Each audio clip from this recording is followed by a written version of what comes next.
하나님이여, 주는 나의 하나님이시라. 내가 간절히 주를 찾되 물이 없어 마르고 황폐한 땅에서 내 영혼이 주를 갈망하며 내 육체가 주를 앙모하나이다. 내가 주의 권능과 영광을 보기 위하여 이와 같이 성소에서 주를 바라보았나이다. 주의 인자하심이 생명보다 나음으로 내 입술이 주를 찬양할 것이라. 이러므로 나의 평생에 주를 성축하며 주의 이름으로 말미암아 나의 손을 들리이다. 골수와 기름진 것을 먹음과 같이 나의 영혼이 만족할 것이라. 아멘. 거룩하시고 자비로우신 아버지 하나님, 복된 성의를 통하여서 주께서 저희에게 허락하여 주신 크고 담대한 믿음을 가지고 주의 전으로 나올 수 있도록 인도해 주심을 감사를 드립니다. 귀한 시간 우리의 마음과 뜻과 정성을 다하여 주님께 예배 드립니다. 신령과 진정으로 주님께 나와 또한 영광 돌립니다. 오 주여, 홀로 영광 받으옵시고 하늘의 신령한 은혜의 충만한 시간이 되어지게 하옵소서. 우리 주 예수 그리스도의 이름으로 간절히 기원하옵나이다. 아멘.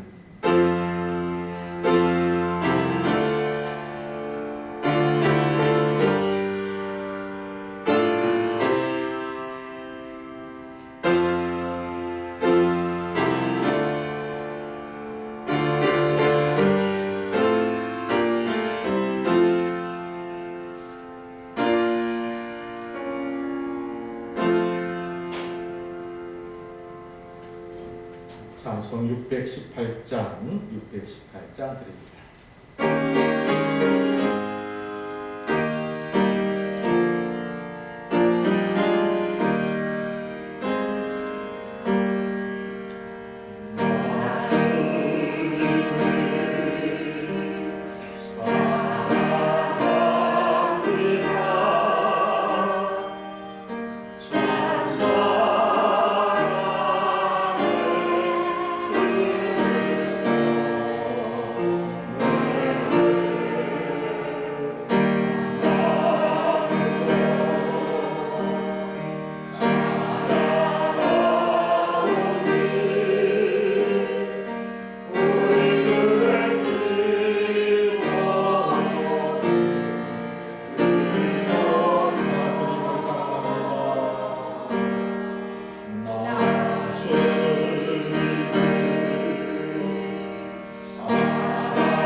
신앙 고백 드리겠습니다.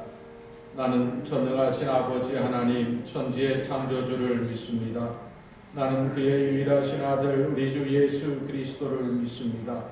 그는 성령으로 잉태되어 동정녀 마리아에게서 나시고 본디오 빌라도에게 고난을 받아 십자가에 못 박혀 죽으시고 장사된 지 사흘 만에 죽은 자 가운데서 다시 살아나셨으며 하늘에 오르시어 전능하신 아버지 하나님 우편에 앉아 계시다가 거기로부터 살아있는 자와 죽은 자를 심판하러 오십니다. 나는 성령을 믿으며 거룩한 공교회와 성도의 교제와 죄를 용서받는 것과 몸의 부활과 영생을 믿습니다. 아멘. 성시교도 제84번 히브리서 11장의 말씀. 믿음은 바라는 것들의 실상이요 보이지 않는 것들의 증거니 선진들이 이루어서 증거를 얻었다. 믿음으로 모든 세계가 하나님의 말씀으로 지어진 줄을 우리가 아나니 보이는 것은 나타난 것으로 말미암아 것이 아닙니다. 믿음으로 아벨은 가인보다 더 나은 제사를 하나님께 드림으로 의로운 자라 하시는 증거를 얻었으니 하나님이 그 예를 대하여 증언하시니라. 그가 저었으나 그 믿음으로써 지금도 말합니다. 믿음으로 에녹은 죽음을 보지 않고 옮겨졌으니 하나님이 그를 옮기심으로 다시 보이지 아니하였느니라. 그는 옮겨지기 전에 하나님을 기쁘시게 하는 자라는 증거를 받았느니라. 믿음이 없이는 하나님을 기쁘시게 하지 못하나니 하나님께 나아가는 자는 반드시 그가 계신 것과 또한 그가 자기를 찾는 자들에게 상 주시는 이심을 믿어야 할지니라. 아멘. 아멘. 찬송 134장 드리겠습니다.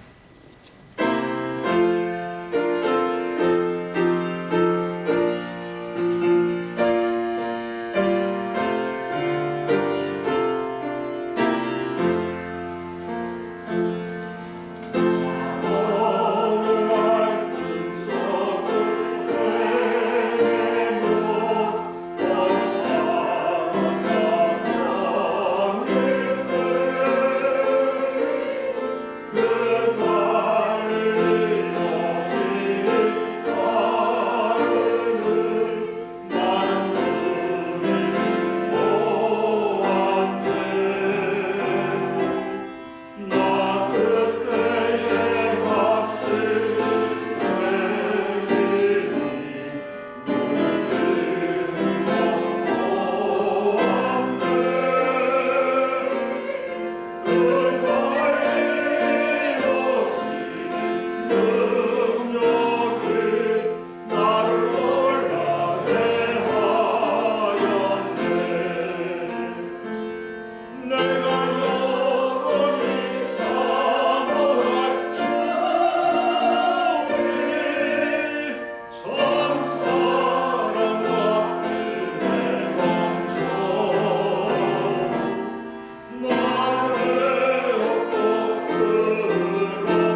기도 올리겠습니다.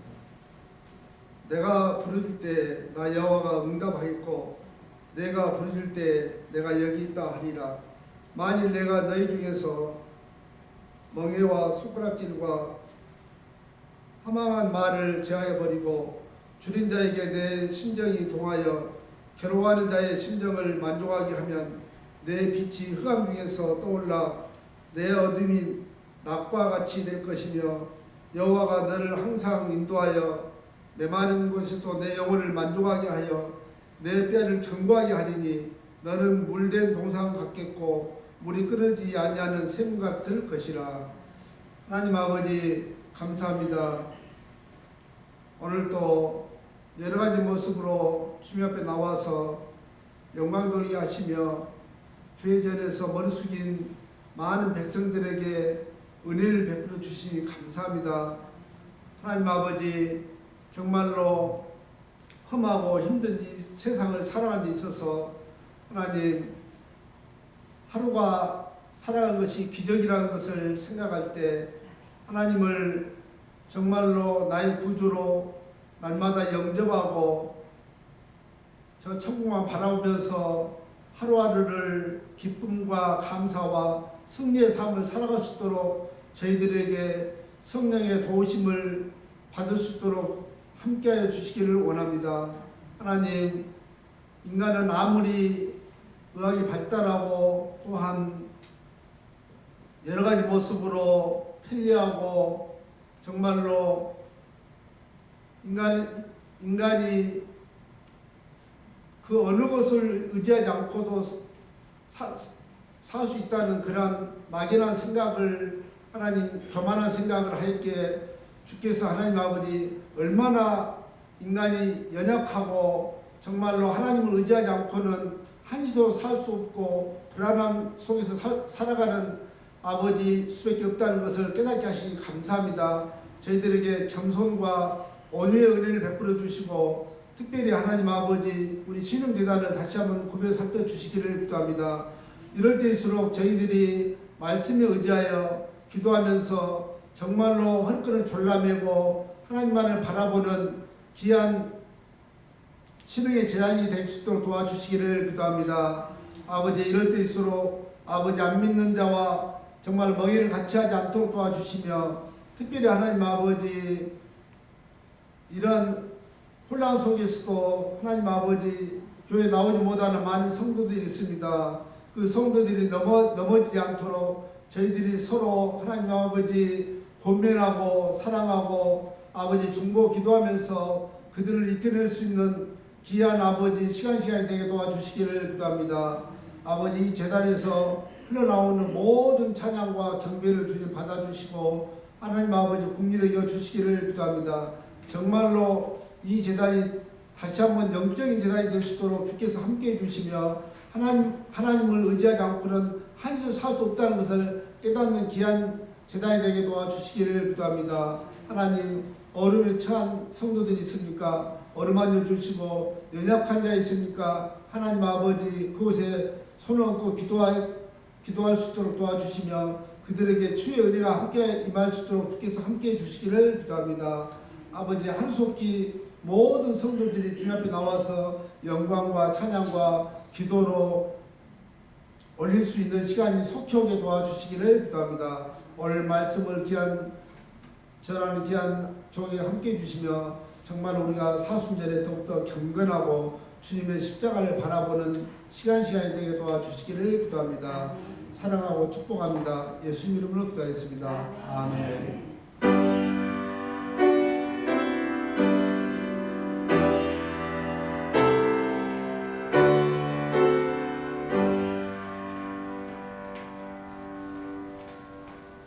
감사합니다. 이 시간 함께 보실 성경 말씀 누가복음의 말씀에서 보겠습니다.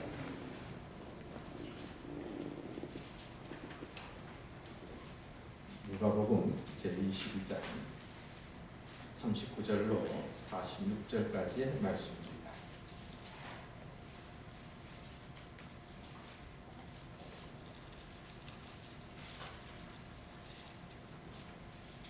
우리 한 목소리로 같이 봉독하겠습니다. 39절 예수께서 나가사 습관을 따라 갈람산에 가시며 제자를 또 따라갔더니 그곳에 이르러 그들에게 이르시되 유혹에 빠지지 않게 기도하라 하시고 그들을 떠나 돌 던질 만큼 가서 무릎을 꿇고 기도하여 이르시되 아버지여 만일 아버지의 뜻이거든 이 잔을 내게서 옮기시옵소서. 그러나 내 원대로 마시옵고 아버지의 원대로 되기를 원하나이다 하시니 천사가 하늘로부터 예수께 나타나 힘을 더하더라. 예수께서 힘쓰고 애써 더욱 간절히 기도하시니 땀이 땅에 떨어지는 핏방울 같이 되더라. 기도 후에 일어나 제자들에게 가서 슬픔으로 인하여 잠든 것을 보시고 이르시되 어찌하여 자느냐 시험에 들지 않게 일어나 기도하라 하시니라. 아멘.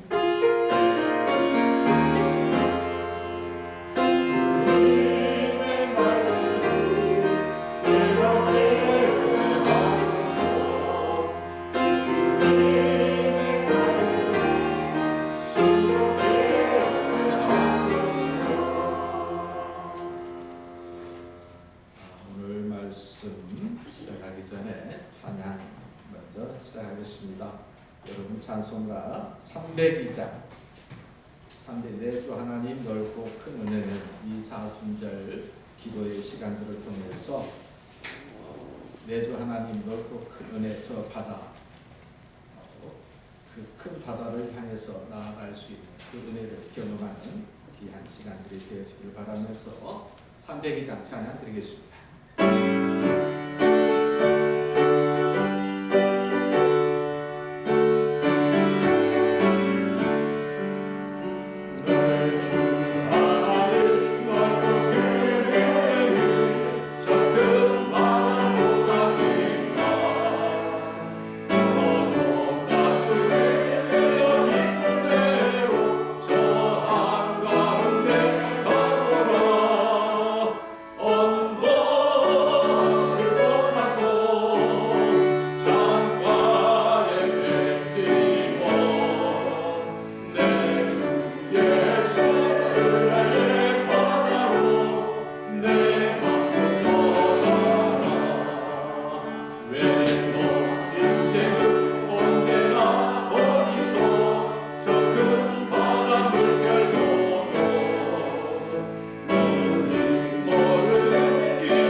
오늘 말씀 또 찬양을 통해서 오늘 참여한 여러분들과 또 영상을 드리는 모든 교우들 위해 오늘 예수님의 아름다운 기도의 자리 그리고 하나님께서 응답하시는 그 역사가 또한 여러분의 기도의 자리에 함께할 수 있기를 간절히 바랍니다.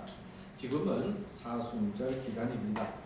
제자들이 예수님께 나와서 어떻게 기도해야 합니까? 라고 이렇게 질문을 합니다. 예수님께서 바로 이렇게 기도하라라고 가르쳐 주셨죠. 그것이 그 유명한 뭐라고요? 주기도문입니다. 우리가 알고 있는 주기도문은 마태복음에 나와 있고 또 더 간략하게는 또한 누가복음에 또 나와 있습니다. 예수님은 조금 더 망설임 없이 제자들의 질문에 이렇게 기도하라라고 대답을 하시는데 그런 생각을 해봤습니다. 자, 제자들이 갑자기 예수님, 선생님 어떻게 기도해야 됩니까? 그러면 모든 사람들은 준비되어 있지 않으면 또한 몸에 배어 있지 않으면 잠깐 멈추게 됩니다. 또 당황하게 됩니다. 또 생각할 시간들을 갖게 됩니다. 그런데 예수님은 한치의 망설임 없이 이렇게 기도하라. 이걸 보면 예수님께서도 어떻게 기도했다? 이렇게 기도하셨다. 그런 생각이 들지 않겠습니까? 자, 여기서 우리는 예수님께서 제자들에게 가르쳐준 기도의 가장 큰 핵심을 우리는 꼭 기억해야 합니다. 그리고 또한 예수님께서 기도하였던 그 시작, 또 우리가 주기도문이나 사도신경을 통해서 기도할 때에 그리고 언제나 우리가 기도하는 시간마다 드리는 기도 때 가장 중요한 핵심의 단어가 있습니다. 그 단어가 뭐냐면 다름이 아니라 주님께서 이렇게 기도하라고 말씀하실 때, 자, 누가복음에는 하나님을 어떻게 호칭을 어떻게 하셨어요? 아버지라 하셨어요. 마태복음은 뭐라 했어요? 하늘에 계신 우리 아버지라고 했어요. 어떻게 보면 예수님께서 기도하실 때 그 전에 어느 누구도 하나님을 아버지라고 호칭하면서 부르면서 기도하라고 가르쳐 준 적도 없고 그렇게 기도해 본 적이 없어요. 예수님께서 처음으로 제자들에게 가르치시면서 하나님을 뭐라고 부르면서 아버지라고 부르면서 이렇게 가르쳤다 이 말이죠. 자, 우리는 구약에도 보면 하나님께서 아브라함에게도 아버지가 아니라 아브라함은 뭐라고 해요? 주라고 기도하죠. 모세도 주라고 기도하죠. 그렇게 하나님과 아브라함과의 관계는 정말 막힘이 없는 관계죠. 그럼에도 불구하고 아브라함도 하나님을 부를 때 주여, 주를 씁니다. 모세와 같이 얼굴을 맞대고 함께 대화를 나누었다는 모세도 하나님을 아버지라는 호칭을 사용하지 않습니다. 예수님께서 제자들에게 처음으로 하나님을 부를 때 뭐라고 불러라 이제? 아버지라고 불러요. 아버지. 여러분, 우리가 하나님을 아버지라고 부르는 그 자리가 얼마나 귀한 자리고 얼마나 복된 자리인지 여러분 아시지요? 하나님과 우리와의 관계가 아주 새로운 관계, 아주 특별한 관계가 됩니다. 여러분의 기도의 자리 속에서 하나님을 아버지라고 고백하면서 드리는 자리는 그냥 보통 평범한 자리가 아니라는 이야기죠. 우리가 하나님을 아버지라고 부르면서 우리는 하나님과 우리의 관계는, 자, 하나님이 아버지 되시면 나는 뭐가 돼요? 그분의 자녀가 된다는 사실 아니겠어요? 자녀가 된다. 바로 그렇습니다. 에베소서 2장 3절 말씀에 보면 이렇게 됩니다. 시작. 우리가 전에는, 예수 믿기 전에는 본질적으로 무엇의 자식이었다? 진노의 자식이었다. 그런데 우리는 예수님을 믿는 그 자리 속에 이제는 진노의 자식이 아니라 누구의 자식이 되는 거예요? 하나님의 자식, 하나님의 자녀가 되죠.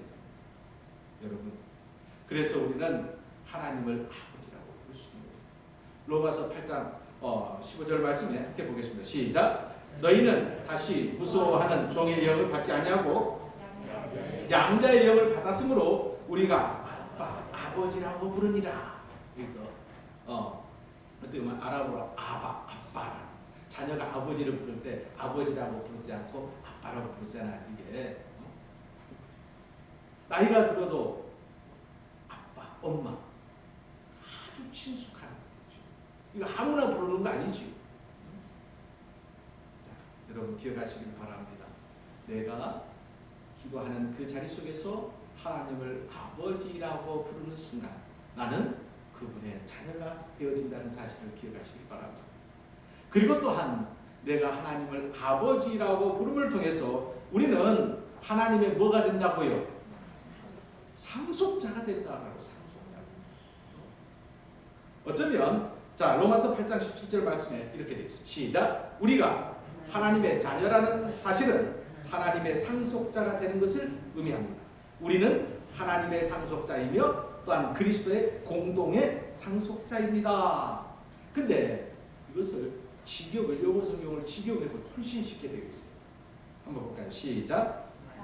만일 우리가 하나님의 자녀들이라면 우리는 하나님의 상속자들입니다. 그리스도와 똑같은 권리를 갖는 상속자들입니다. 바로 양자라고 성경에서 양자라는 표현을 쓰는데, 세상에서 양자는 친자하고 약간 차별을 둡니다. 그렇죠? 양자는 세상에서 친자와 더불어서 차별을 두면서 약간 서로의 이야기를 많이 듣습니다. 그런데 오늘 하나님께서 우리를 양자 삼음을 통하여서 그런 차별, 차이가 있는 것이 아니라 뭐라고요? 그리스도하고 어떻게 동일하게. 여러분, 우리가 하나님을 아버지라고 부르는 자리 속에 우리는 하나님의 아들이신 예수님과 동일한 상속을 받는 상속자의 아름다운 자리인 것을 여러분 기억하시길 바랍니다. 하나님의 상속자가 된다는 것. 우리가 처음에 시작할 때 302장 찬양을 불렀죠. 내 주 하나님 넓고 큰 은혜는. 그 가사를 보면요, 많은 세상 사람들이 하나님의 은혜의 강, 여기에서 은혜의 강, 그 은혜의 강을 체험하지 못하고 얕은 물가에서 서성이고 망설이고 두려워하다가 들어가지 못하는 신앙의 요정들도 마찬가지죠. 하나님의 아들의 상속자라는 그 자리 속에 우리는 온전히 하나님의 은혜의 강에 들어가서 마음껏 노를 저으면서 그 은혜를 체험한 자가 고백할 수 있는 찬양, 이 찬양 아니겠어요? 저는 여러분의 신앙의 자리가 302장의 찬양의 가사처럼 말 그대로 저 큰 바다, 하나님의 은혜의 바다에서 하나님께서 주시는 자녀로서 자녀에게 주시는 그 많은 하늘의 은혜를 체험하면서 또한 살아갈 수 있는 여러분 되시기를 주의 이름으로 간절히 축원합니다. 많은 사람들이 기도의 깊은 강에 들어가지 못하고 은혜의 은총의 깊은 강에 들어가지 못하고 얕은 물가에서 찰싹거리는 작은 바다를 보면서 걱정하고 불안해하는 모습이 아니란 말이죠. 자, 하나님을 아버지라고 고백하는 자리에 우리는 이제 은혜의 강에 온전히 들어가는 거 아니겠어요? 그리고 또한 하나님은 우리가 하나님을 아버지라고 고백하는 자리 속에 하나님과의 우리의 관계는 특별한 관계, 어떤 관계? 인격적인 관계가 된다는 이야기죠. 제가 그런 이야기 많이 하지 않습니까? 우리가 해외여행을 가다 보면 잘 사는 나라도 갈 수도 있겠지만 또 못 사는 나라를 가게 될 경우도 있습니다. 못 사는 나라 가게 되면 요만한 아이들이 쫓아다니면서 초콜릿, 옛날에 초콜릿, 지금 $1 그리고 작은 목걸이, 작은 기념품 하나 갖다 가서 이거 팔아달라고. 참 불쌍합니다. 집에 가면 내 아들 뻘, 내 딸 뻘 되는데 너무 불쌍하잖아요. 저 북한 아이들이 저 중국 그쪽에서 북언하는 모습들을 보면 거기서 호칭을 보면 뭐라고 하냐면 얘들은 많은 사람을 쫓아다니면서 그냥 국어를 하죠. 근데 국어를 하면서 부르는 호칭이 뭐냐면 큰아버지, 큰아버지 이렇게 부른다고 해요. 이렇게. 좀 훨씬 더 가까운. 어떻게 보면 그렇게 큰아버지, 큰아버지 라고 부르면서 좀 도와달라는 것이겠죠. 그러나 많은 사람들은 큰아버지라고 불러도 선뜻 손을 내밀어서 도움의 손길을 주지 않는 그런 것을 많이 보게 됩니다. 자, 어쩌면 성경은 하나님과 우리의 이 관계를 인격적인 관계라는 것은 말 그대로 하나님과 우리의 관계는 육신으로 보면 혈연의 관계처럼 하나님과 우리의 관계와 같다는 것입니다. 그러기에 오늘 우리의 삶은 하나님의 아들이라는 이 포커스에 설정을 탁 해야 합니다. 그렇다면 하나님과의 인격적인 관계에 있는 사람은 과연 어떤 사람이냐? 이것이 중요하잖아요. 하나님과의 인격적인 관계에 있는 사람이 탕자처럼 나가서 살 수 있습니까? 아니잖아요. 성경은 하나님과의 인격적인 관계에 있는 사람이 어떤 사람이라는 것을 우리에게 분명히 보여주고 있습니다. 마태복음 7장 21절 말씀에 자 함께 보겠습니다. 시작. 나에게 주님이라고 말하는 사람 모두가 하늘나라에 들어가는 것이 아니다. 하늘에 계신 내 아버지의 뜻대로 행하는 사람만이 하늘나라에 들어갈 것이다. 그러면서 계속해서 22절, 23절 말씀 자 보겠습니다. 시작. 주님 우리가 주님의 이름으로 예언하고 주님의 이름으로 귀신을 내쫓고 주님의 이름으로 많은 기적을 베풀지 않았습니까? 그때 내가 분명히 그들에게 말할 것이다. 나는 너희를 모른다. 악한 일을 행한 자들아 나에게서 싹 물러가라. 예수님께서 기뻐하지 않는 일들을 버젓이 행하면서 주님 아버지라고 부를 수 있겠습니까? 아니지 않습니까? 중요한 것은 우리가 하나님을 아버지라고 부르면서 기도하는 자리, 그리고 그 기도의 고백대로 사는 자리는 하나님께서 기뻐하시는 일들 가운데 있어야 하는 자리여야 한다는 이야기예요. 불법을 행하면서 아버지라고 주님이라고 부를 수 없는 거예요. 그래도 이만큼 양심이 있는 사람이라면 집을 나간 탕자 이야기 여러분 잘 아시잖아요. 이 둘째 아들이 마지막 인생의 밑바닥 생활을 하면서 돼지를 키우게 됩니다. 돼지들이 먹는 지엽 열매에 손을 넣지 않습니까? 그러면서 자기 인생을 되돌아봅니다. 이게 내 인생이 아닌데, 내 인생. 우리 집에 하인들도 종들도 이렇게 먹지 않는데, 그러면서는 이야기해요. 아버지 집으로 가자. 아들의 자격으로 가자. 종의 자격으로 가자. 종으로 가겠다라는 거예요. 예. 나는 아들 된 자격이 없다 이제. 그래도 종으로 하인으로도 가도 이보다는 나을 수 있겠다. 나 아버지에게 말하겠다. 나를 아들로 하인으로 가야. 그만큼의 양심이 있는 거겠죠. 그렇죠? 어쩌면 우리의 삶의 자리 속에서 하나님을 아버지라고 고백하는 그 자리, 하나님과의 인격적인 관계가 설정이 되어 있는 신앙의 자리는 하나님께서 기뻐하시는 아름다운 삶의 자리 가운데 있어야 한다는 것을 우리는 분명히 알아야 할 줄로 믿습니다. 빌보서 4장 말씀에 이런 말씀이 있습니다.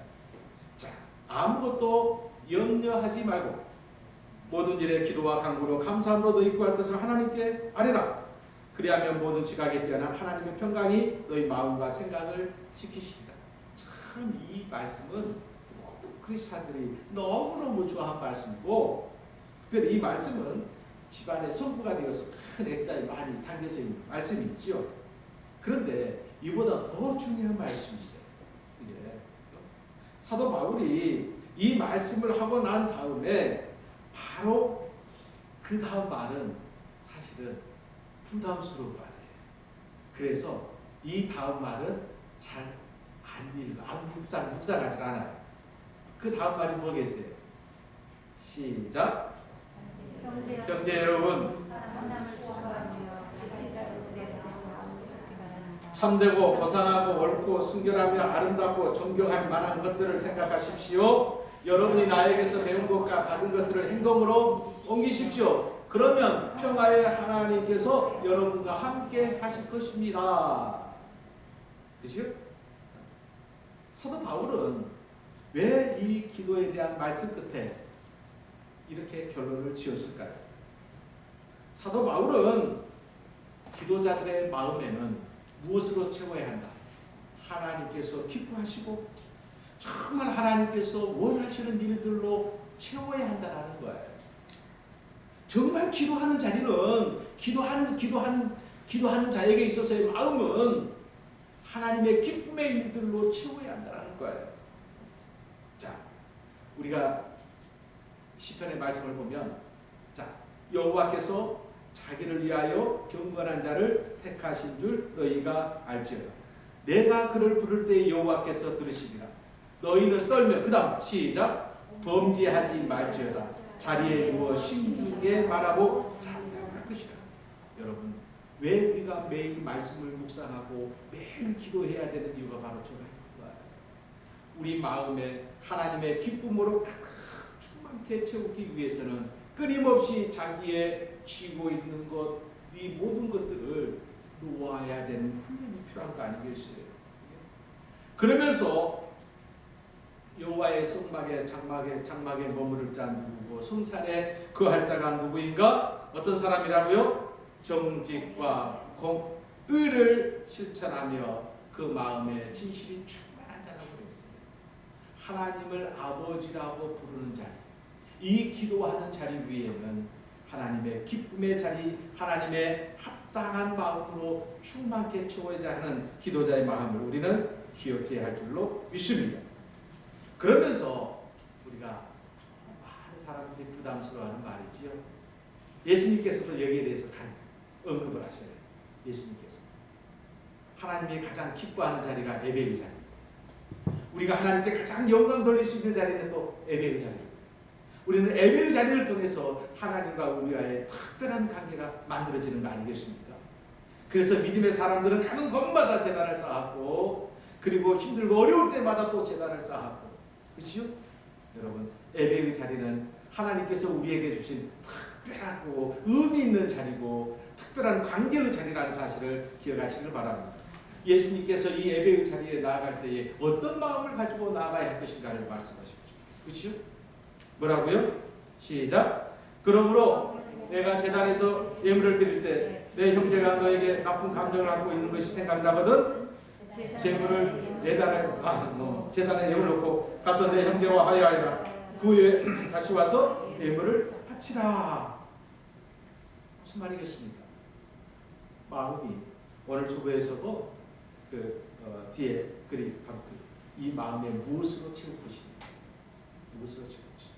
특별히 사순절 기도하는 자리에 무엇으로 채울 것인 것은 굉장히 중요한 것이죠. 하나님은 바로 오늘 말씀처럼 정직과 공의, 진실을 이야기하고 있다는 사실을 기억하시길 바랍니다. 특별히 사순절에 우리의 기도가 하나님의 기쁨이 되어지는 마음으로 충만케 되어서 드려지는 기도의 자리가 되어지길 간절히 바랍니다. 누가복음에 예수님의 이 말씀, 이제 본문을 보게 되면 예수님께서 지난 시간에 기도는 하나님과의 소통이라고 말씀을 드렸습니다. 이 소통은 일방적인 소통이 아니라 쌍방의 소통. 그러니까 우리는 대화라고 이야기를 합니다. 그렇죠? 그런데 하나님은 사람이 아니니까 친구처럼 대하기가 참 어렵습니다. 그런데도 여러분, 하나님과 친구처럼 대화할 수 있다? 참 어려운 일이죠. 내가 부르면 바로 응답하는 게 아니잖아요. 그렇죠? 며칠 전 어떤 분이 기도를 하셨습니다. 새벽 3시까지 기도를 하셨다고 그래요. 그런데 하나님께서 응답을 주시더라고요. 말씀을 하시더라고요. 뭐라고? 대한민국은 망합니다. 이렇게. 그래서 누가 나서라? 네가 나서라. 누구 말이죠? 전 모모 목사가 있어요. 그분이 그렇게까지 그러는데 그걸 듣다 못해서 어느 목사님이 그런 말 하지 말아라. 그런 말 하지 마라. 거기서 논쟁하는 것들이 유튜브에 보면서 그렇죠? 중요한 것은 하나님과의 대화는 성경에서도 나오지만 과연 어떤 것인가를 생각해 봅니다. 우리가 하나님과의 대화하면 가장 먼저 떠오르는 사람이 모세 이야기가 나옵니다. 모세의 기도. 출애굽기서 33장의 말씀 보면 이렇게 되어 있어요. 시작. 해막 안에서 하나님은 모세에게 얼굴과 얼굴을 맞대고 마치 사람의 친구에게 말하듯이 말하시곤 했습니다. 하나님과의 관계, 영적인 깊은 관계 속에서는 하나님께 기도하는 자리가 이렇게까지 되어진다는 이야기. 그러지 않겠습니까? 그대로 신명기서에 보면 이렇게 되어 있죠.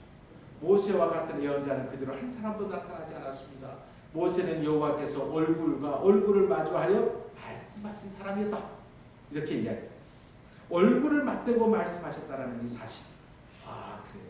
저는 이 은혜는 오직 성령의 하나님께서 우리에게 주시는 그러한 은혜의 충만한 사건 아니겠습니까? 여러분에게도 이 사순절 아름다운 그 모세의 기도의 자리 속에서 여러분도 같은 은혜를 체험할 수 있기를 간절히 바랍니다. 오늘 말씀 보면 예수님께서 예수님의 기도 생활을 볼 수가 있어요.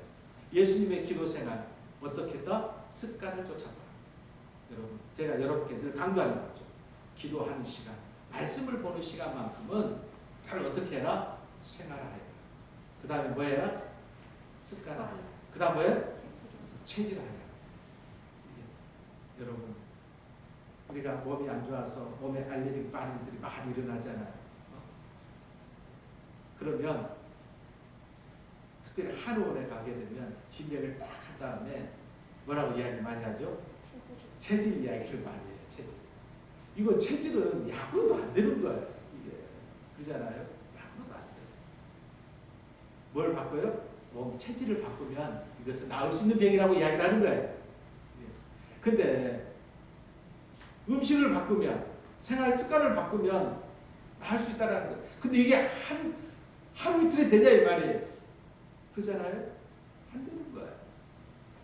그래서 기도도 말씀도 하나님의 뜻을 해가는 것도 어떤 마음을 가지고 훈련자의 마음을 가지고 훈련자의 마음을. 자, 예수님께서 이 습관을 쫓았다. 늘 하던 대로. 근데 여기서 습관, 우리가 말하는 우리가 일상생활에서 쓰는 습관들은 거의 안 좋은 것들을 이야기 많이 해요. 아유, 안 좋은 습관들이 있네. 안 좋은 버릇이 있네. 그리고 또 습관을 쫓아 너무 형식적이다 라고 이야기를 표현을 써요. 그러나 예수님에게 있어서 습관을 쫓았다라는 표현들은 그런 의미하고 달라요. 예수님에게서 지난 시간 말씀드렸어요. 가장 의미 있고 가장 어찌 보면 마음을 썼던 시간들은 바로 이 기도한 시간이었습니다.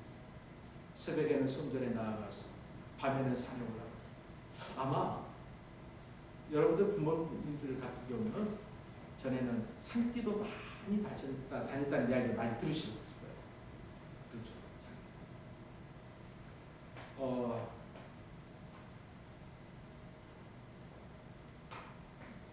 저희 할아버지가 그 몽땅 한생교회 장로님이셨는데 한 키로수 한 4kg, 5kg가 됩니다. 낮에 예배 드릴 때는 가잖아요. 밤 예배 때는 어떻게 가요? 근데 새벽 예배를 못 가는 거예요. 새벽 예배를 못 가니까 그 40년을 그 뒷산에 있어요.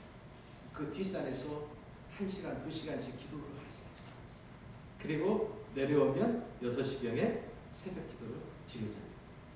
그러니까 제가 예배집을 가게 되면 다 좋은데 한 가지 뭐예요? 새벽에. 또 옛날 장로님들이 또 설교하고 기도하는 것이 얼마나 깁니까? 특히 무슨 기도가 길죠? 식사기도. 그러면 애할머니는 훅 주시면서 빨리 끝내라 빨리. 아직도 기억이 나요. 새벽이면 힘없이 3시, 4시면 그 뒷산에 올라가서 기도하시고 다시 내려오셔서 자녀들 다 깨워서 새벽 예배를 드리는 그 모습. 저는 아직도 너무너무 생생합니다. 우리 민족의 믿음의 성도들은 거의 그렇게 신앙생활을 하셨을 거예요. 그 당시만 해도 기도원이 얼마나 부흥했습니까? 여름 산상 부흥에 또 겨울 부흥에. 그렇죠? 그러나 지금은 사실은 거기에 비하면 신앙생활 10분의 1도 안 될 거예요. 중요한 것은 예수님께서 그렇게 하셨다라는 거예요.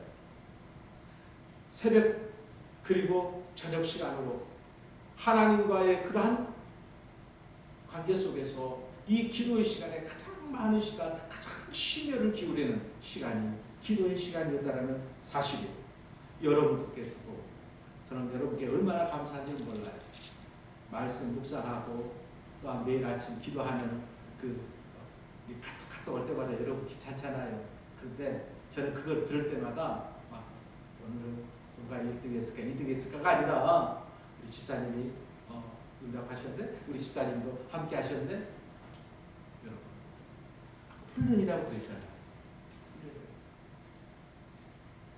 하루 세끼 밥은 먹지 않더라도 하나님의 말씀을 먹어야겠다라는 이 훈련에 임하는 이 마음을 가지고 하나님의 말씀을 대하고 내가 숨을 쉬지 않더라도 하나님과의 영적인 호흡 기도 시간은 결코 놓치지 않겠다.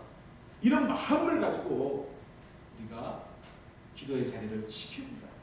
아까 처음 찬양했던 은혜의 큰 기쁨 가까이 나아가는 그 체험을 하게 될 줄로 믿습니다. 주님께서도 여러분 기도의 자리 여러분 기도하지 않으면 어떤 일이 벌어집니까? 주님께서도 알고 계셨어요. 어쩌면 주님께서도 알고 계신 것이 바로 그거죠. 자, 누가복음 22장 한번 볼까요? 시작. 시몬아, 시작. 아니, 저 뭐가 나오는 거죠? 시작. 시몬아. 사탄이 너희를 눈감으로 뜻하려고 요구하였으나 내가 너를 위하여 내 믿음이 떨어지지 않기를 기도하였노니 너는 돌이킨 후에 내 형제를 굳게 하라. 여러분 사단의 그 유혹이 언제나 제자들 곁에 있다라는 거예요. 주님께서도 아셨어요.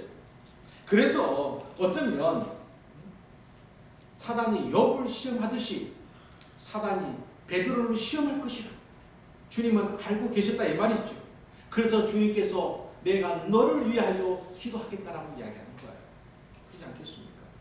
중요한 것은 이 사탄의 유혹을 이기는 길은 기도밖에 없다는 사실을 그리고 또한 기도를 통해서 지혜를 얻고 힘을 얻고 또한 분별의 영을 통해서 나아갈 바를 제시받으면서 그래서 우리는 기도의 자리가 그렇게 중요하다는 것을 예수님을 통해서 알게 됩니다. 그렇다면 오늘 우리가 자 어떻게 무엇을 위하여 기도할 것인가? 이 사순절에 무엇을 위하여 어떻게 기도해야 할 것인가? 성경에는 예수님께서 제자들에게 이렇게 기도하면 안 돼. 구원하지 말고 길게 기도하지 말고 사람들에게 보이려고 기도하지 말고 은밀하게 어디에 들어가서 골방에 들어가서 기도하라 라고 기도하셨죠. 근데 가장 핵심 이렇게 기도하는 것이 뭐냐면 바로 오늘 말씀에 오늘 42절 말씀이죠. 뭐라고요? 시작. 아버지가 될 아버지의 뜻이 아버지요, 것을 이 잔을 내게서 옮기시옵소서. 그러나 아버지의 뜻대로 아버지 뜻대로 원합니다. 이게 기도의 가장 큰 핵심이죠. 기도는 나의 주장, 나의 뜻을 하나님의 이름을 빌려서 관철시키는 게 아니라는 거예요. 우리는 이미 결론을 내놓고 하나님께 기도합니다. 여러분 다시 묻습니다. 기도할 때 결론을 내놓고 하나님께 물어야 될까요? 결론을 내기 전에 하나님께 물어야 될까요? 믿음의 사람 다윗이 이제 전쟁에 임하게 됩니다. 어떻게 기도합니까? 하나님 전쟁에 승리하게 해주세요 라고 기도했을까요? 하나님 우리가 나갈까요 말까요 라고 했을까요? 이 전쟁에 나갈까요 말까요 라고 기도했을까요? 하나님 이 전쟁에서 승리하게 해달라고 기도했을까요? 하나님 우리가 나갈까요 말까요 라고 기도했어요. 나갈 것을 정해놓고 승리하게 해달라고 기도한 것이 아니고 이 전쟁을 할까요 말까부터 그랬어요. 그런데 우리는 대부분 결론을 딱 내놓고 하나님 도와주십시오. 안 도와주면 이제 삐지는 거죠. 그렇죠? 여러분 기도는 하나님의 뜻을 분별할 수 있도록 성령께서 역사하신 자예요. 기도는 하나님의 영, 성령의 영이 우리 속에 역사하여 주셔서 무엇이 하나님의 뜻인지 아닌지를 분별하게 만들고 하나님의 뜻을 붙잡게 하시고 그 뜻을 위해서 나가게 하는 자리가 기도의 자리란 말이에요. 그렇죠? 곧 기도의 자리는 내 뜻을 간철하는 자리가 아니고 하나님의 뜻을 아는 자리고 하나님의 뜻을 위하여 결단하는 자리가 기도의 자리가 되어지는 줄로 믿습니다. 그래서 오늘 예수님의 기도, 내 뜻대로 마옵시고 아버지 뜻대로 하옵소서. 자, 성경에 가장 하나님의 뜻에 합당한 사람을 들려면 우리는 다윗을 들게 됩니다. 열왕기상 15장 5절 말씀에 그래. 시작. 다윗은 언제나 여호와 보시기에 옳은 일을 했습니다. 다윗은 햇사람 우리아의 외에는 그의 평생에 하나님의 명령을 어긴 적이 없습니다. 이게 중요한 거예요. 명령하는 자가 누구이고 하나님이고 명령을 수행한 자가 누구고 다윗이고. 이게 우리의 신앙의 자리이어야 한다는 이야기입니다.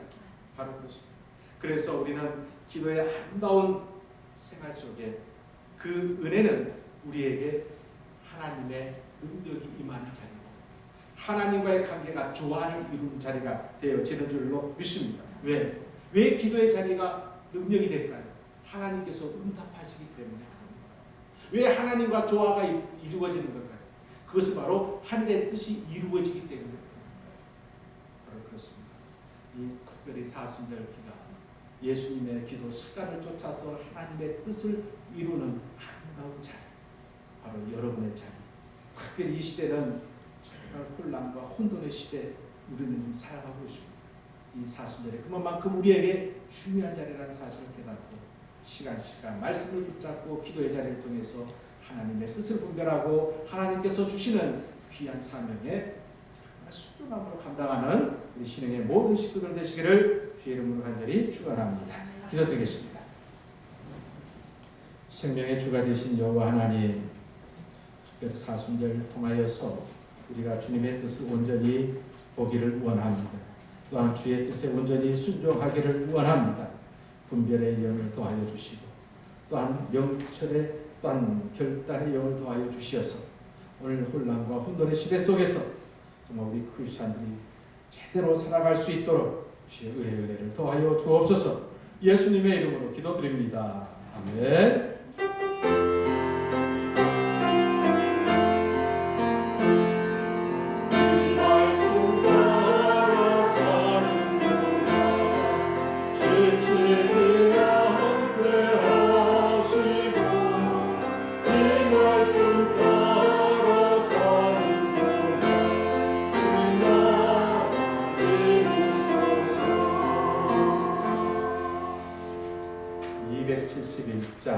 찬송 드리겠습니다.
사랑과 은혜가 풍성하신 아버지 하나님, 복된 성의를 통하여서 주의 전에 나올 때 또한 감사의 예물로 주님께 영광 돌리게 하여 주심을 감사를 드립니다. 특별히 모든 만물이 주의 것임을 고백하며 10의 1조로 주님께 영광을 돌립니다. 삶의 터전, 아름다운 가정 위에 하나님께서 주시는 형통의 은혜를 더하여 주시옵소서. 복음의 지경이 넓혀지기를 소원하며 선교 예물로 드립니다. 주일 주정 헌금 1,000번째 헌금 감사 예물로 드립니다.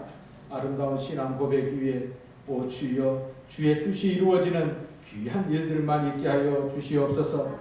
특별히 단 4년 동안 열심히 공부하여서 대학을 졸업하게 하여 주심을 감사하면서 감사 예물을 드린 귀한 아들 위에도 함께 해주시어서 저의 악기를 통하여서 하늘의 뜻이 이 땅에 이루어지이다. 이 아름다운 역사가 있게 하여 주시옵소서.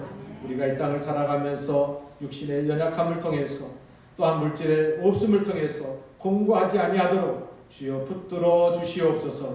예수님의 이름으로 감사 기도하오며 축복하옵나이다. 아멘. 평화 인사드립니다. 한 주간도 행복하시고